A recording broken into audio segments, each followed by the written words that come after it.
নামাজটা ছাড়েন না। যত পাপ করছেন করেন, আমি বলি নামাজ ছাড়েন না। ইনশাল্লাহ একদিন নামাজই আপনাকে পাপ থেকে বের করে আনবে ইনশাআল্লাহ। শয়তান আপনাকে হতাশ করতে চাইবে, শয়তান আপনাকে হতাশ করতে চাইবে যে তুই তো গার্লফ্রেন্ডের সাথে কথা বললি, রাতের বেলা পর্ন দেখলি, তুই তো ফ্রি মিক্সিংয়ে আছিস, তুই মাদকদ্রব্য খাচ্ছিস, তুই কাজে ফাঁকি মারিস, তুই ট্যাক্স আদায় করিস নাই, দুর্নীতি করছিস, তুই আবার নামাজ পড়বি কেন? শয়তান আপনাকে এগুলো বোঝাবে কিন্তু যে নামাজ তো আমার শোভা পায় না, আমি তো অনেক পাপী মানুষ। এই ধোকায় পা দিবেন না। আপনি নামাজ কন্টিনিউ করতে থাকেন, ইনশাল্লাহ আল্লাহ পাক আপনাকে পাপ থেকে বের করে আনবেন ইনশাল্লাহ। ওই নামাজটা যদি ছেড়ে দেন তাহলে আর কোনো হাতিয়ার বাকি থাকবে না। আর আপনি যত পাপ করেন না কেন মায়ুস হবেন না, মন ছোট করবেন না।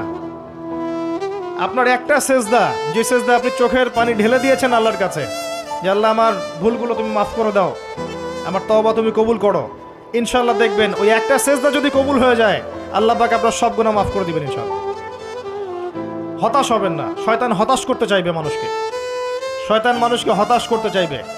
এমনকি আপনার যদি পাহাড়ের পরিমাণ ঋণ থাকে, ওই ঋণ শোধ করার ব্যবস্থা আল্লাহ পাক করে দিবেন ইনশাআল্লাহ। হতাশ হবেন না, নামাজ ছাড়েন না। আর আমি একটা কথা বারবার বলেছি, আবারও বলছি যে চলমান যে 3G 4G নামাজগুলো চলছে এগুলো থেকে নিজেকে দূরে রাখুন। সব এখন ডিজিটাল, নামাজও ডিজিটাল। দেখা যায় যে 5 মিনিটের মধ্যে 4 রাকাত নামাজ শেষ মাশাআল্লাহ। ইমাম সাহেব যদি 10 মিনিট পড়ায় দেয় তাহলে তো তার চাকরি নট। বোঝেন না? এত তারা, আমার সময় নাই, আমরা ব্যস্ত মানুষ, এত সময় লাগে নামাজ পড়তে? ইমাম সাহেবকে বলছে, কমিটি ইমাম সাহেবকে চার্জ করছে, অথচ ইমামের উচিত তাদেরকে চার্জ করা। উল্টে গেছে এখন আর কি। ওইদিকে আসবো আমি। দাসী তার মনিবকে জন্ম দিবে, মানে সমাজের ন্যায় অন্যায়, ভালো মন্দ, হক বাতিলের মানদণ্ড উল্টে যাবে। দাসী কখনো মনিবকে জন্ম দেয়? মানদণ্ড উল্টে যাবে। আসেন রিল্যাক্সে নামাজ পড়বেন ইনশাআল্লাহ। আল্লাহ পাক তৌফিক দান করুন। নামাজের মধ্যে যা পড়ছেন এটাকে বোঝার চেষ্টা করতে হবে অর্থটা, তখন দেখবেন নামাজে মনোযোগ বাড়বে ইনশাআল্লাহ। তার আগে অজুটাকে ভালো করে করবেন, তাড়াহুড়া করে অজু করবেন, রিল্যাক্সে অজু করেন, অজুর অঙ্গগুলোকে সুন্দর করে ধন। অজু পরিষ্কার হয় না, এই জন্য নামাজে মনোযোগ থাকে না।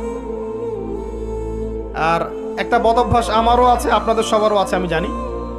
অজুতে আমরা যে পরিমাণ পানি খরচ করি, এই পরিমাণ পানি দিয়ে নবী সাল্লাল্লাহু আলাইহি ওয়াসাল্লাম গোসল করতেন। হ্যাঁ, আর আপনার মাথায় যত চুল আছে তার চেয়ে বেশি চুল ছিল নবী সাল্লাল্লাহু আলাইহি ওয়াসাল্লামের মাথায়।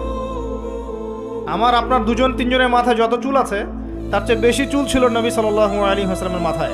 তারপরেও তিনি অল্প পানি দিয়ে গোসল করে ফেলতেন। আর আমাদের দেখবেন যার ইমানের জোর যত বেশি